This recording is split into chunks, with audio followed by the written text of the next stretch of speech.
Olá, tudo bom? Está começando mais um Grande Ponto podcast aqui, direto do nosso portal Grande Ponto, por grandeponto.com.br. Para você que não me conhece, muito prazer. Sou Danilo Sá, estou aqui mais uma vez participando do nosso programa e hoje com um entrevistado, mais uma entrevista de peso, hein? Está aqui comigo o deputado estadual Kelps Lima, ele que é presidente da CPI da Covid aqui no Rio Grande do Norte, a CPI que vem gerando muita expectativa e dando muita notícia até nacionalmente diante da investigação em torno da compra dos respiradores lá do consórcio Nordeste. Deputado Kelps Lima, bem-vindo aqui no nosso podcast, viu? Prazer recebê-lo aqui. Obrigado, Danilo, a todos os telespectadores do podcast Grande Ponto. Para mim é um prazer estar aqui, organizado, bonito, um negócio Pois é, internacional rapaz. aqui. Gostou do nosso estúdio aqui? A gente vai fazer. A gente pretende aprontar muito aqui, viu, deputado? Em breve aqui vai ter umas novidades. Vamos conseguir fazer entrevista pela internet também, com pessoas de fora, né? Aliás, entrevistas que o deputado tem dado para o Brasil inteiro, né? Diante dessa repercussão toda da CPI da Covid aqui no Rio Grande do Norte. Como é que está sendo, deputado, esse trabalho da CPI? Primeiro, para a gente começar aqui nosso papo. Como é que está sendo o trabalho da CPI, a repercussão que está tendo, e ela está chegando na reta final, né? Estamos chegando ao mês de dezembro e os últimos depoimentos já agendados. Como é que o senhor está vendo esse trabalho da CPI até agora? Danilo, quando começou a CPI, ninguém tinha como dimensionar como ela ia terminar e que tamanho ela ia tomar. Primeiro que a gente não tem CPI no Rio Grande do Norte há mais de 30 anos. Acho que desde o governo Garibaldi, que 1990 e pouco, que não tem CPI no Rio Grande do Norte. Então, a grande maioria dos agentes políticos nem estava na política quando teve CPI. A gente sabia, desde o início, que os fatos eram muito graves. Porque a CPI daqui, como ela teve o cuidado de separar processos de compra e não tentar fazer análise política da gestão da governadora durante a pandemia, Sim. era uma coisa muito objetiva. Comprou isso, tem suspeita de superfaturamento, suspeita de não entrega no produto. Então era mais fácil, assim, era mais objetiva. Eu sou advogado, é a minha profissão. E quando começou a CPI, a minha maior preocupação era não errar juridicamente. Porque é a minha profissão. Eu estou na política hoje, amanhã eu posso sair, ou porque não sou mais candidato, ou porque a população não quis me reeleger, e eu preciso voltar para a minha profissão com credibilidade. Então eu não podia errar juridicamente.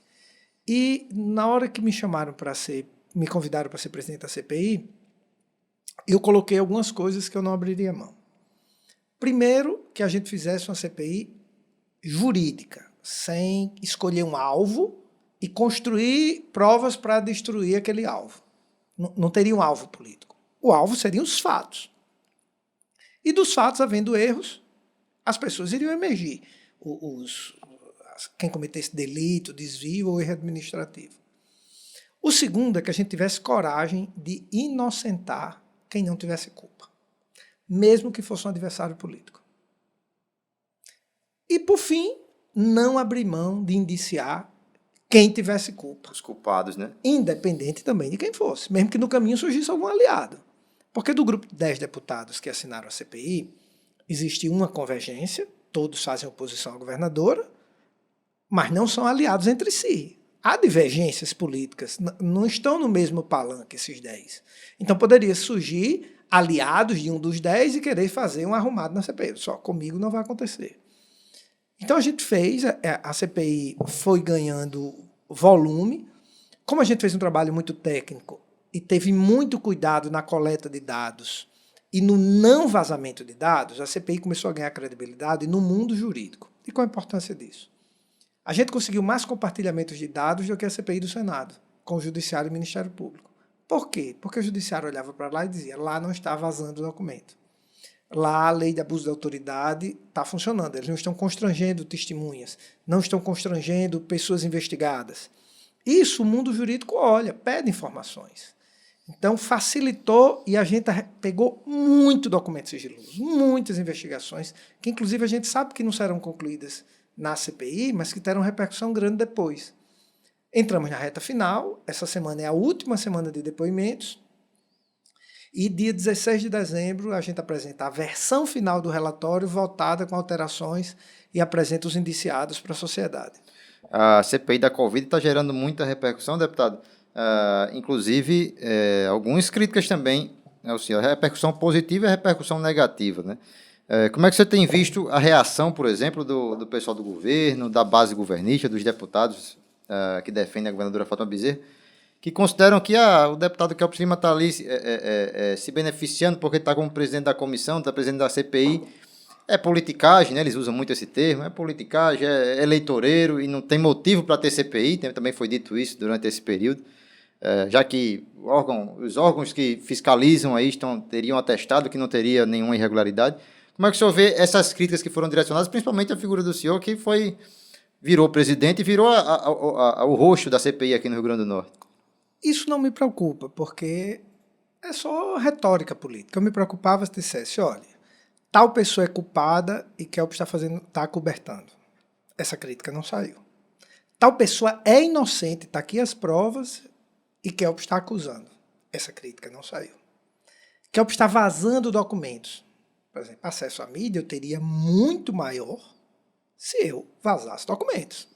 Muitos veículos jornalistas nacionais me pediram... A agenda está cheia de entrevista, hein, deputado? Eu mostrei aqui para você, antes da entrevista, está aqui.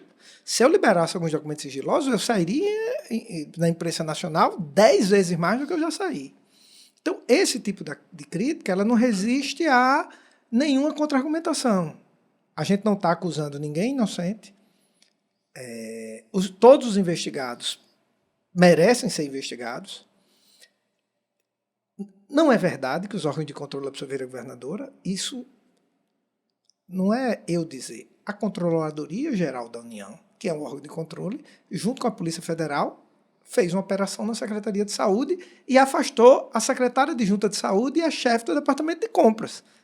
Foram afastadas a pedido da Controladoria Geral da União. Como é que a Controladoria Geral da União dá atestado de inocência e manda afastar 2 servidoras e faz busca e apreensão da Secretaria de Saúde? Nada disso é verdade. O que eu fico triste é porque, na minha cabeça, e eu tenho isso muito firme desde que eu entrei na política, se há indícios claros de que há desvio de dinheiro público e de que há mau uso de dinheiro público, toda demais discussão deveria ser retirada da política e dos partidos. Isso é interesse da sociedade. Na hora que você diz, não, mas fulano é meu bandido favorito, ele roubou, mas ele é meu bandido favorito.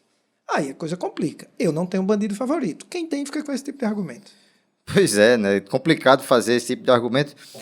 Ainda sobre CPI, deputado, a gente tem visto a nível nacional, você falou que há 30 anos, né, que a gente não tem aqui no Rio Grande do Norte, é verdade, né? Faz tempo que não tinha uma CPI aqui no estado. Mas a nível nacional, de vez em quando surge, né? A nível nacional, de vez em quando surge uma CPI. E o pessoal, os brasileiros aí são acostumados tem CPI quando termina, às vezes não dá em muita coisa, às vezes dá, né? A gente viu aí as CPIs recentes aí do governo do PT, a quantidade de casos que se transformaram em escândalos e consequentemente geraram alguma ação na justiça. Aqui, essa CPI da Covid aqui no Rio Grande do Norte, o senhor acredita que vai dar resultado? Vai encontrar aí responsáveis por irregularidades? E esses, se forem encontrados, serão realmente punidos? A punição final não depende da CPI, depende do judiciário. Que vários processos da CPI vão culminar em ações penais fortes, eu não tenho nenhuma dúvida. Algumas coisas a gente não pode antecipar, mas dia 16 de dezembro, quando sair o relatório, vocês vão ver que essa CPI vai ter consequência em quase todos os estados do Nordeste. E consequências fortes, porque os governadores foram coniventes com a roubalheira do consórcio Nordeste. Todos eles? Conivente todos. Conivente com a roubalheira todos. Porque é muito óbvio. As documentações que eu tenho acesso, antes eu dizia que eram todas. Hoje não. Hoje nem todas as documentações que a gente teve acesso, os demais governadores têm. Porque a gente conseguiu muita coisa, colaboração de empresários, de participantes do desvio do consórcio Nordeste. É injustificável os governadores do consórcio Nordeste não pedirem a demissão de toda a diretoria, o bloqueio de bens de uma série de agentes públicos do consórcio Nordeste e do governo da Bahia. É inaceitável. Os respiradores foram comprados. Semana passada teve um depoimento aqui de uma testemunha por 10 vezes mais do que o custo de produção. Esse respirador iria custar R$15 mil para ser produzido e ia ser vendido por 152. Muito mais caro, né? Para onde é que foi esse Por mais que você botasse em cima imposto e lucro, e ele triplicasse de preço, fosse de 15 para 45, não justificava vender por 152. Os governadores sabem disso, então todos são coniventes. É impressionante aí a dificuldade dos governadores, a gente fala muito aqui da nossa governadora, mas realmente foram todos, em fazer qualquer tipo de crítica ao consórcio Nordeste, né? Todos eles silenciaram. É a turma do meu bandido favorito. É a turma do meu bandido favorito. Eles só não batem no consórcio Nordeste porque Carlos Gabas é do mesmo partido e do mesmo grupo político e Rui Costa e Bruno Dauster é do mesmo grupo político e do mesmo partido. É só por causa disso. Olha, eu tenho muita admiração pela trajetória de vida da governadora Fátima Bezerra, da onde ela veio e tudo que ela conquistou. Política, não. Eu discordo do modo dela pensar política, enxergar o mundo, gerir o Estado. E a gente conhece Fátima Bezerra. Você já imaginou Fátima Bezerra na oposição e o consórcio Nordeste tendo feito uma roubalheira dessa? Ela tinha ido na Bahia e tocado fogo na sede do consórcio Nordeste. A única justificativa de Fátima estar calada é porque ela é da turma do meu bandido favorito. Ela não quer que quem é do partido dela seja punido, mesmo que isso tenha valido vidas do povo do Rio Grande do Norte. Porque pessoas morreram por falta desses respiradores. O Rio Grande do Norte passou de 900 pessoas que morreram na fila de espera por um UTI, né? Tem mais de 900 pessoas, números oficiais, está lá no número lá do LAIS, o laboratório lá da UFRN, que é o laboratório que coordenou aí a equipe de científica da governadora Fátima Bezerra. Esse levantamento mostra que mais de 900 pessoas morreram esperando uma vaga de UTI aqui no Rio Grande do Norte. São justamente essas vagas de UTI que seriam abertas, ou algumas vagas seriam abertas, né? Não necessariamente todas sobreviveriam, mas algumas teriam a oportunidade mais rápida ali de se tivesse chegado esses 300 respiradores a tempo. E mais do que isso, nós estamos investigando uma compra do consórcio Nordeste. A gente precisa investigar esse consórcio como todo. E mais, o consórcio não fez mais coisas erradas porque essa deu errado. Porque o que aconteceu foi que, como foi o esquema? Eles arrecadaram dinheiro. O dinheiro, desde quando foi arrecadado para ser roubado. Eu posso afirmar isso, porque eu tenho lastro de documentos e de depoimentos para dizer isso. Ele já foi arrecadado com o intuito de ser roubado. Foi previamente pensado. Previamente pensado, foi. O chefe da Casa Civil da Bahia pediu à dona da empresa que aumentasse o valor.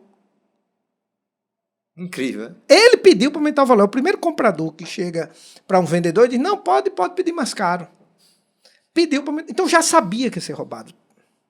Os governadores fizeram um PIX para o consórcio Nordeste, porque nenhum leu o contrato, nem fez parecer. Pagaram todo mundo antecipado sem ler nada. Nem tinha contrato ainda, né? Foi um PIX. Assinaram dias depois. Foi um PIX. Mande 5 milhões. Foi lá no caixa do governo, mandou 5 milhões. Ninguém analisou que empresa era essa. Contrataram uma empresa para intermediar a propina. Ela nunca fabricou respirador, nem iria fabricar. Só que eles precisavam de uma empresa intermediária para separar a propina. E contrataram outra para fabricar. Só que essa outra deu um trambique na primeira. E aí o esquema ruiu. Ladrão que rouba ladrão, né? Exatamente. E aí o esquema ruiu. Se esse esquema dá certo, porque qual era o grande argumento do governo? Tempos de pandemia, tinha que se comprar emergencial, os preços estavam oscilando. Mentira. O dono da empresa, que ia fabricar o respirador por 15 mil, está lá no depoimento semana passada, se reuniu com o vice-governador da Bahia antes do fornecimento. O vice-governador da Bahia sabia que ele vendia mais barato. Mas ninguém tirou a Rempcare no meio, que era a empresa intermediária que intermediou a propina. Uma empresa que funcionava no apartamento, que tirou a sua segunda nota fiscal, uma venda de 48 milhões de reais, sem licitação com pagamento antecipado. Não podia tirar essa empresa do meio. Era ela que faria o esquema que eles criaram funcionar. Né? Ela chegou a fazer depósitos, transferência para a conta da pessoa física. A Rempcare. A Rempcare transferiu o dinheiro para a conta da pessoa física do sócio do irmão do chefe da Casa Civil da Bahia. Então, assim, há indício de ato de corrupção da governadora Fátima Bezerra nesse contrato? Não. Ela sabe de tudo isso que eu fiz e ainda assim passa a mão na cabeça do consórcio Nordeste? Sim. Então ela foi conivente. No mínimo aí uma conivência, né? No não, mínimo... e tem consequências jurídicas isso. Também, né? Tem, ela como servidora, por ato de improbidade. Como gestora de um estado, por né? ato de improbidade. Agora, o consórcio Nordeste Além dessa compra dos respiradores, eles falam de uma compra que teve de medicamentos ou de insumos para a saúde. Tem notícia de outra compra do Consórcio Nordeste, deputado? O Consórcio Nordeste serviu para mais alguma coisa? Eles tentaram comprar vacina, deu errado. Deu errado. E eles gastam 10 milhões de reais por ano. 10 milhões de reais por ano com assessoria de imprensa, assessoria jurídica. Não que você não precise, eu sou advogado, você precisa de assessoria jurídica, você precisa de assessoria de imprensa, mas os estados têm. Era Verdade. só usar as dos estados. Eles pagavam de aluguel 30 mil reais por mês de um imóvel em Brasília, em tempos de home office. Ainda pagam ou romperam? Não, romperam esse contrato depois de denúncia. Então, o Consórcio Nordeste ele foi feito para ser um instrumento político e ideológico dos governadores do Nordeste e também de corrupção. Minha dúvida disso é nenhuma. O senhor acha que... o senhor tem certeza que está batido aí? De acordo com a apuração da CPI, eu sei que tem coisas que o senhor não pode dizer publicamente, mas de acordo com a apuração da CPI, é fim da linha para o Consórcio Nordeste. A casa caiu para Há esse pessoal. 40 dias que eu dou entrevista dizendo o seguinte: ora, eu sou um mero deputado estadual de um estado pobre do Nordeste. Eu não tenho dúvida disso. Eu não sou filho de rico, eu não sou um político poderoso. Há 40 dias que eu tenho dito na imprensa nacional que houve roubo no Consórcio Nordeste e que envolveu ex-ministros de Estado. Ninguém me desmentiu nem me processou. O ex-ministro Carlos Gabas, né, que é o secretário executivo, né, diretor executivo, secretário executivo do Consórcio Nordeste, que, aliás, ficou em silêncio lá na CPI, quando veio aqui depor. Não só ele. Eu sou um advogado muito experiente. Eu já advoguei em grandes operações. Tem coisas, existem brechas jurídicas e filigramas jurídicas e preceitos jurídicos para proteger o investigado. Isso é legítimo para evitar arbitrariedade. Mas um advogado experiente, um juiz experiente, um promotor experiente, sabe quando a pessoa está indo para trás dessas minúcias jurídicas, quando o culpado está se escondendo. Ele não está indo para frente e usando as prerrogativas, ele está se escondendo.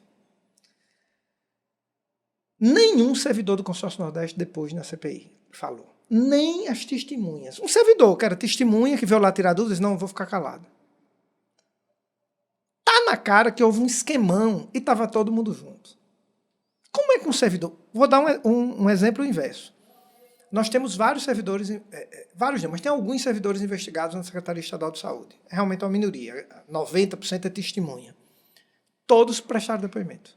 Nenhum abriu mão de ir lá e falar. O Consórcio Nordeste foi o contrário. Nem as testemunhas falaram. É um esquema violento patrocinado pelos governadores do Nordeste. Minha dúvida disso é zero. Eu não tenho problema de dizer. Estou dizendo isso já há quase 2 meses e nem fui desmentido, nem fui processado. Dos outros contratos, a gente volta já a falar mais do Consórcio Nordeste, também se o deputado quiser abordar novamente o assunto, mas dos outros contratos, né? São 12 contratos sendo investigados pela CPI. O Consórcio Nordeste, claro, tem chamado muita atenção. O senhor já citou aí esse outro caso que teve até a operação lá da Polícia Federal, né, lá na Secretaria de Saúde. Os outros contratos aí estão mais esclarecidos, na opinião da CPI, ou também tem indícios, ainda continuam indícios de corrupção por parte do governo do Estado? Tem de tudo um pouco. Tem contratos que a gente vê que foram erros de servidores, alguns erros até justificáveis pela tensão do momento. Né? É muito fácil daqui estar fazendo um julgamento de um cara que estava lá saindo de casa para trabalhar no auge da pandemia e vendo todo mundo morrendo contaminado. É, verdade. Eu erraria, você erraria. Então a gente encontrou erros, encontrou falhas gravíssimas de gestão da secretaria que proporcionou prejuízos ao Estado, atos de improbidade administrativa, indícios de corrupção. Tem nessa escala. E uso político da máquina pública. Então você tem uma escala de erros que a gente vai dar essa gradação de acordo com cada processo. E alguns processos, eles requerem uma investigação maior. E aí eu vou aproveitar aqui para o grande ponto, o podcast, para até dizer à população como é que isso funciona. O que é uma CPI? Uma comissão parlamentar de inquérito. Aí vamos lá para essa palavra inquérito. Ela cumpre mais ou menos o papel que uma delegacia faz. O que é que uma delegacia faz? Um inquérito policial. Verdade. Investiga, né? Investiga. Quando termina o inquérito, manda para o Ministério Público.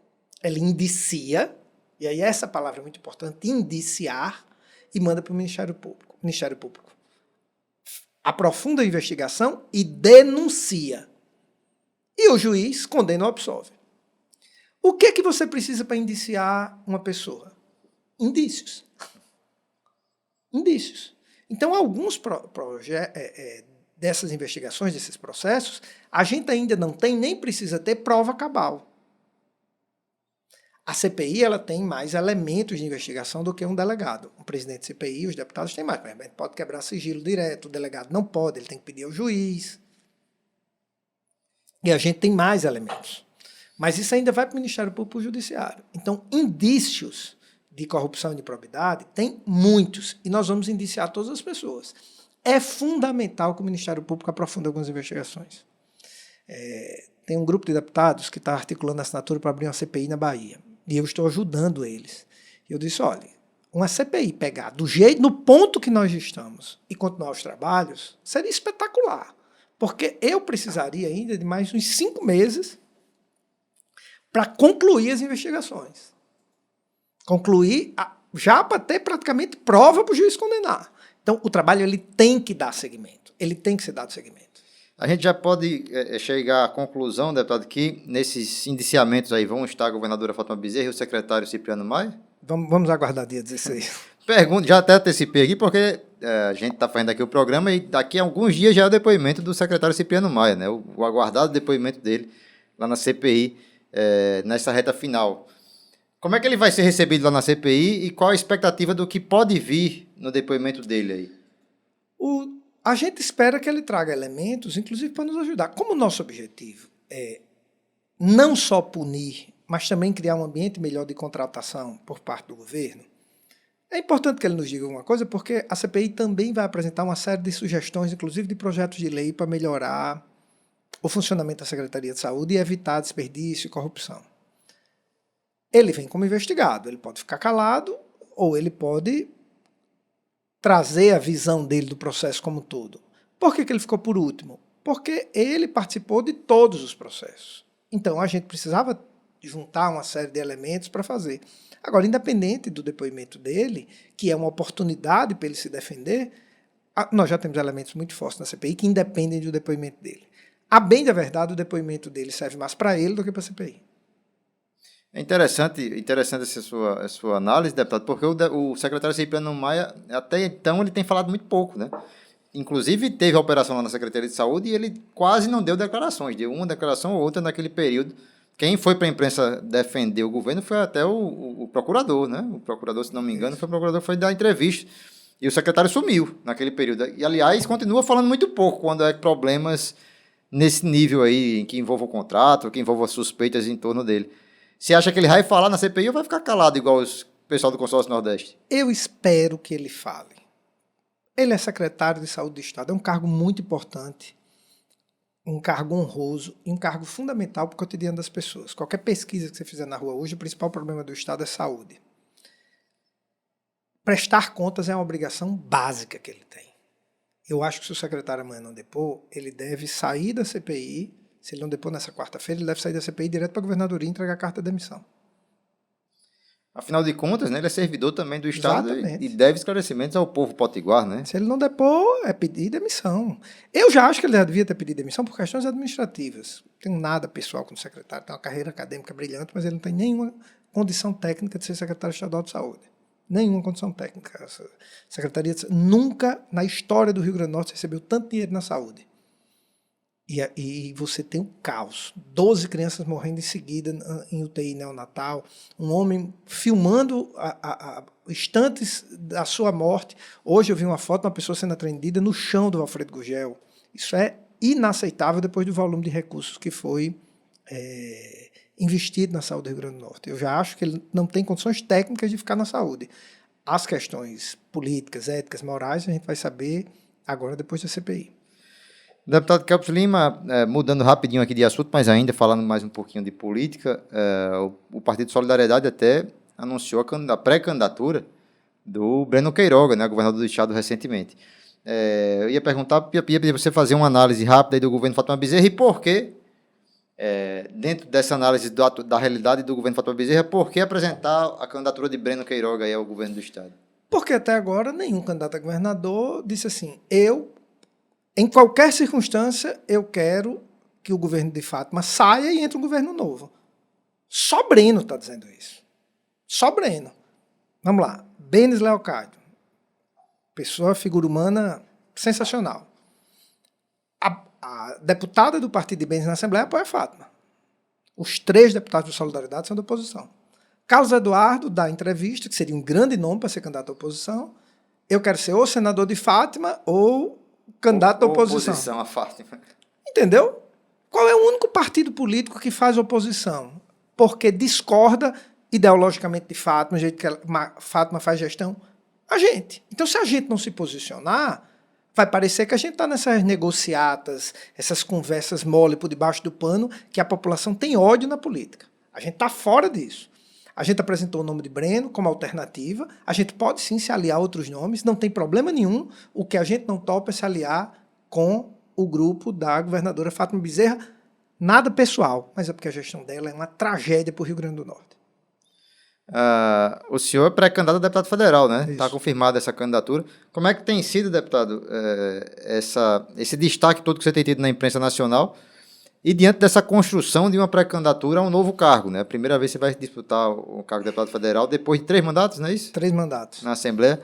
Como é que tem sido aí essa novidade toda diante da repercussão nacional e essa pré-candidatura a deputado federal? Existe um ditado na engenharia que diz assim, é muito bom ser engenheiro de obra feita.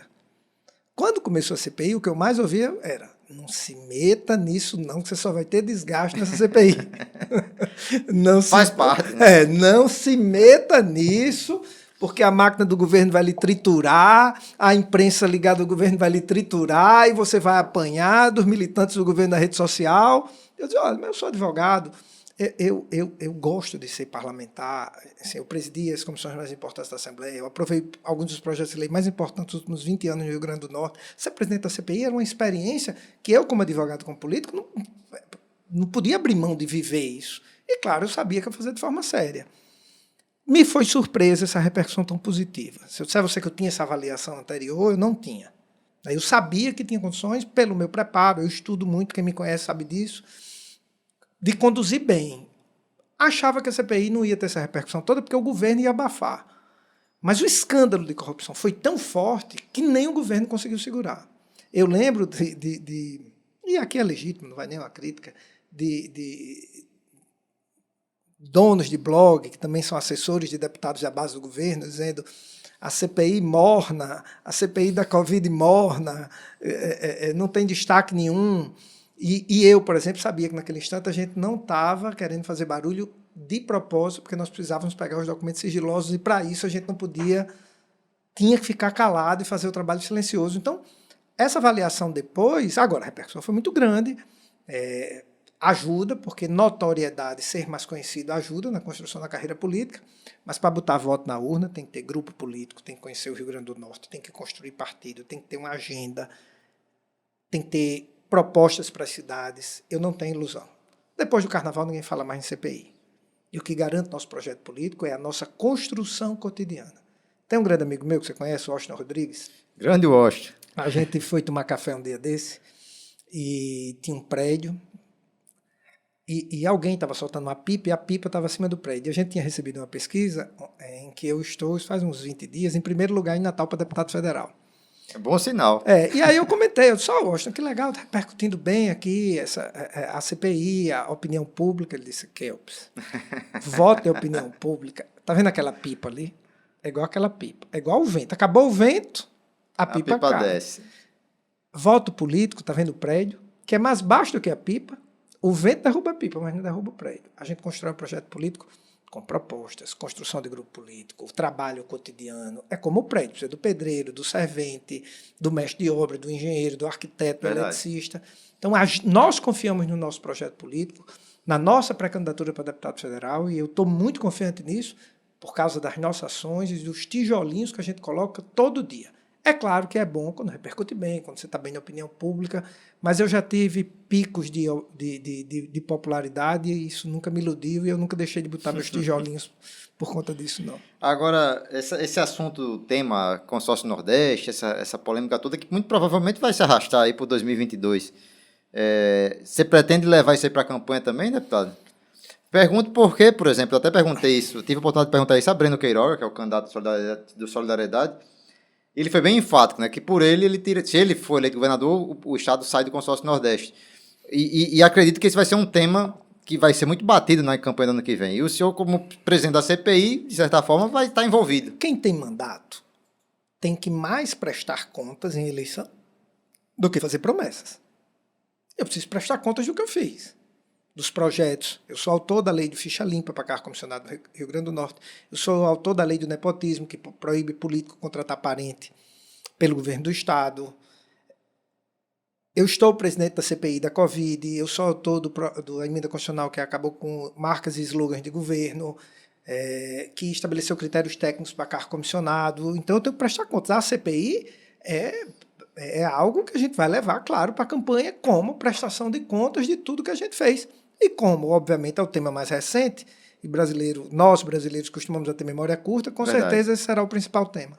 Agora, o senhor cansou da Assembleia?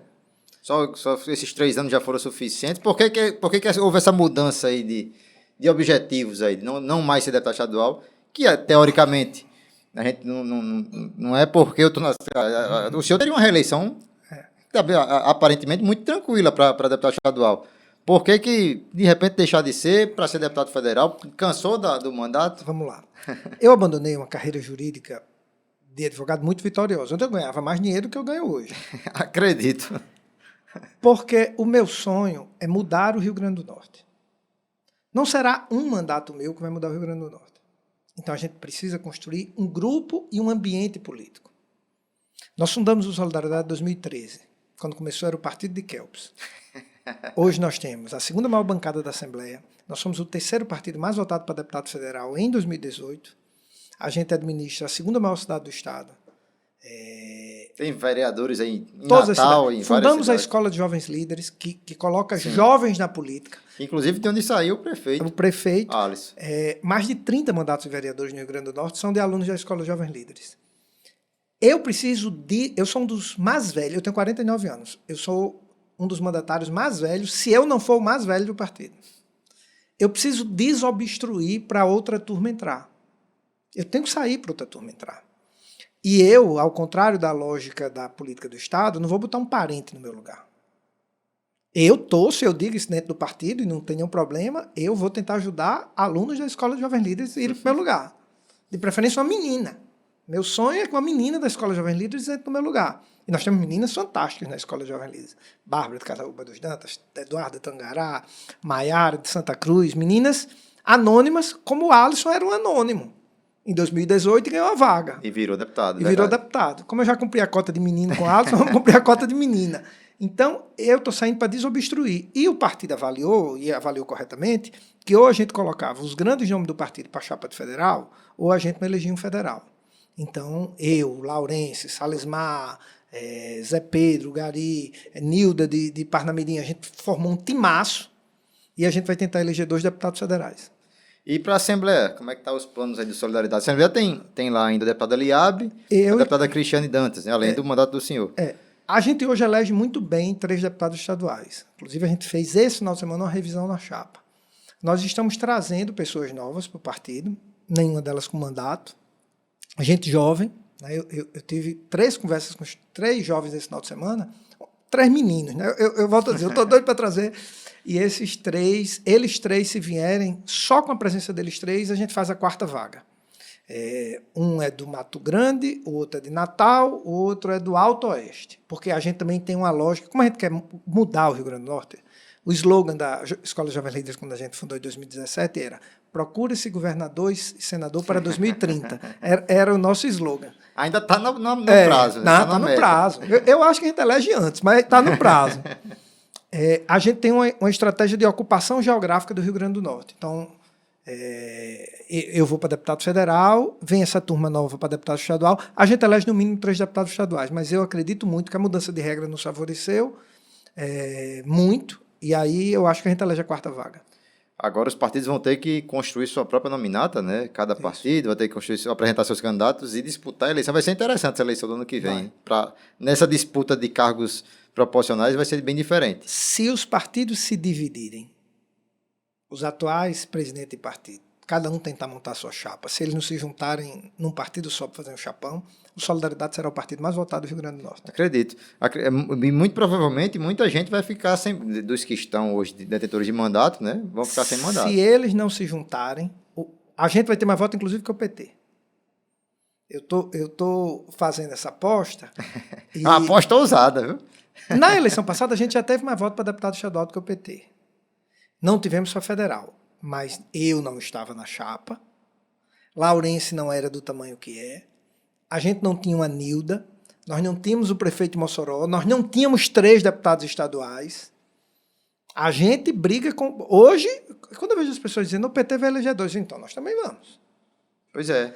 Olha, pesquisa em Natal está em primeiro lugar. Pesquisa em Mossoró, Laurence está em primeiro lugar. Pesquisa em Parnamirim, Nilda está em primeiro lugar. Os 3 maiores colégios eleitorais, os deputados federais mais votados são de Solidariedade. Quando a gente fluir para o interior... Agora, se um partido juntar 4 deputados federais com mandato, que é possível que isso ocorra, aí não, este partido será o mais votado do Estado. O PT trata como certo aí 2 vagas, né? Internamente a informação lá do PT que ele trata como certo as 2 vagas.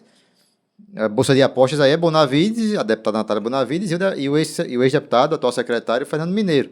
Eu acho que o PT tem chance de fazer 2, mas você bota Mineiro, que naturalmente, e eu tenho uma relação muito boa com o Mineiro, ele está mais fraco do que na eleição passada, porque ele não tem mandato. É, natural. E tem Natália. Nós temos eu e Laurence. Eu estou aparecendo entre os 4 primeiros em todas as pesquisas. Laurence começou a botar o bloco na rua agora. A Alisson anunciou apoio a ele faz 30 dias. Laurence não vai ter menos voto que Mineiro. Daí para baixo, quem é a chapa do PT? Pois é. Agora eu digo os nomes do Solidariedade. Nossa chapa já está completa. Fala que o secretário Cadu Xavier, né? Carlos Eduardo Xavier, vai ser candidato a deputado federal também, né? Tecnicamente é um bom nome. Vão colocar alguns nomes ali para tentar justamente garantir esses 2. Então, assim, aonde que a chapa do PT é melhor do que a nossa? Verdade, né? Teoricamente se assemelha. Salismar teve 25 mil votos na eleição passada. Nilda foi a 2ª mulher mais votada do Rio Grande do Norte, só teve menos votos que a Rosalba em Mossoró ano passado. O Gari, que é Zé Pedro, que foi vice-prefeito de Jucurutu, teve 10 mil votos para federal na eleição passada. Gilvan de Apudi, que foi candidato a federal na eleição passada, teve 11 mil votos, terá mais nessa. O presidente da Câmara de Açu, o vereador Igor Tagini e Macaíba, porque a gente teve cuidado de se concentrar nas grandes cidades. E outro nome que eu não posso revelar agora. Então, assim, a nossa chapa, sem subestimar demais, eu estou dizendo os nomes. Então, eu não vejo a chapa do PT mais forte que a gente, de jeito nenhum. E, assim, eu vou fazer contraponto à Natália Bonavides. Eu acho que ela não é uma boa representante para o Rio Grande do Norte na Câmara Federal, pela pauta que ela defende. Ela não valoriza o empresário, ela não valoriza o empreendedor, nada contra o pessoal, de jeito nenhum, contra a deputada federal. Mas os interesses que ela representa em Brasília, não são os interesses que eu acredito que sejam bons para o Rio Grande do Norte. De gerar emprego, de gerar renda, de valorizar empreendedor. Porque a grande dificuldade do PT conosco é que não dá, para dizer que a gente é oligarquia. 2, não dá para dizer que a gente é filho de rico. Os poderosos. Eu sou poderoso. Nascido lá na Alecrim, pastorei carro ali na frente do Nordestão a minha infância toda. Eu sou poderoso. Agora eu quero que o filho de pobre fique rico. Eu não quero que ele fique dependente de Bolsa Família. Ele tem que receber Bolsa Família na transição. Mas o filho dele eu quero que vá para a faculdade boa e fique rico. Eu não quero que ele vire de esmola. Como eu não quis ficar. Como eu não quis que minhas irmãs ficassem. E para isso a gente precisa valorizar empreendedor. E não ficar atrapalhando com a carga tributária absurda que tem no Rio Grande do Norte, por exemplo, o ICMS da gasolina. Absurdo. Não. Pagar 30% e achar isso normal, né? O pessoal quer naturalizar 29% de Você imagina, ICMS. Olha, você vai daqui para Mossoró, você tem que fazer uma conta. Vale a pena ir daqui para Mossoró? O que eu vou fazer lá é tão importante assim? Você imagina ir daqui para o Encanto. Entendeu? Então, defender pauta que não desenvolve e que escraviza a pobreza, eu não vou defender. Ah, Kelps, você não defende a universidade? Eu sou fruto da universidade. Eu fiz minha graduação na UFRN, fiz meu mestrado na UFRN, fiz minha pós-graduação na UFRN, iniciei o doutorado, tive que parar. Então, assim, eu defendo todas as pautas sociais importantes, mas eu não quero que filho de pobre vire escravo de esmola do Estado. Eu quero que ele faça como eu e muitos que eu conheço. Vença na vida, junta dinheirinho, volta para dentro de casa e faz. Manhinha, tá aqui, manhinha, eu vou comprar a casa para você morar. Manhinha, tem mais dor de cabeça não? Deixa eu ajudar minhas irmãs. Quem veio de baixo quer isso. Quer isso. Grande, altivo. Por que o Potiguar não pode ser grande? Então, eu discordo da pauta de Natália e a gente vai fazer esse contraponto legítimo, de forma respeitosa. Agora, eu não tenho meu bandido favorito, não. Para fechar, estamos chegando no finalzinho da entrevista, deputado. Passou rápido aqui o tempo. Até já estouramos um pouquinho, mas já que o senhor até puxou esse assunto, não podia deixar de perguntar. Né? A questão nacional, né? O senhor falou vários pontos aí da questão nacional, Bolsa Família, a situação do PT lá em Brasília, enfim. Nacionalmente, aí, você acha que o Brasil vai ficar entre Bolsonaro e Lula mesmo? Vai entrar nessa polarização de novo em 2022? No jogo, hoje é o jogo que está posto. Né? Eu torço para que surjam mais nomes, porque é bom para o Brasil. Quanto mais gente estiver discutindo, seja lá de esquerda, de centro, de direita, quanto mais nomes. E a gente tem um mecanismo do segundo turno. Eu defendo que o meu partido lance candidato a presidente. Isso é uma briga interna que eu tenho. Do mesmo jeito que a gente lança Breno aqui, eu bato o pé lá até o dia da convenção. Vocês não botarem nome, eu vou botar meu nome aqui para presidente. Tem que ter candidato. Partido tem que ter candidato. É igual a time de futebol. Ó, o meu Alecrim Futebol Clube está se acabando por quê? Nossa. Porque não joga. Não, Rapaz, vamos ter que resolver isso aí, viu, deputado? Meu filho chegou para mim e fez, papai, por que você não sai da política para presidir o Alecrim Futebol Clube? Eu disse, meu filho, você não me ama tanto. Você quer que eu saia do... Aí o trabalho é triplicado. Você quer que eu saia de um abacaxi desse para um pior? Mas eu tenho esse sonho ainda. Eu, em um determinado momento da minha vida, eu vou parar para ajudar o Verdão, porque eu tenho uma relação, eu nasci, me criei no Alecrim, tenho uma relação afetiva, joguei com o Eloy na base do Alecrim, né, com o professor Eloy, então eu tenho inclusive um grande amigo, parceiro, Renato Bahia, que a gente já combinou, disse, Renato, nós vamos queimar a pestana lá na frente, matar nossas esposas do coração, queimando um pouquinho da poupançazinha que a gente fizer para a velhice. Merece, e vamos ajudar o Verdão. Vamos combinar o seguinte, quando você estiver disposto a ajudar o Alecrim, a gente faz outro programa aqui só para falar do Alecrim. Dá para ajudar o Alecrim também. Não vai ter muito assunto, não, mas a gente vem aqui um programa inteiro falando do nosso Alecrim. Fala do passado. Merece. Fala de Odilon, de Edno, de Severino, de Deleon, de Merece. César, Saraiva, Soares, aquele time de 85 e de 86. Merece. Se Deus quiser voltar os dias bons de Alecrim, eu acredito, viu? Eu acredito também. Não é fácil não, porque futebol é duro. Tem aí grandes clubes passando por situações complicadas, mas o Alecrim um dia volta também. A roda gira também no futebol. Deputado estadual Kelps Lima, obrigado aqui pela participação, viu, no Grande Ponto Podcast. O programa vai ficar aí disponível no YouTube, vai ganhar repercussão no nosso portal lá no grandeponto.com.br. E deixar aqui claro, canal de cortes? Como é? Vai ter canal de cortes? Vai ter os especiais lá sendo postados também no nosso canal, no nosso portal. E eu acredito que vai repercutir bastante, viu, pelo que o senhor disse aqui.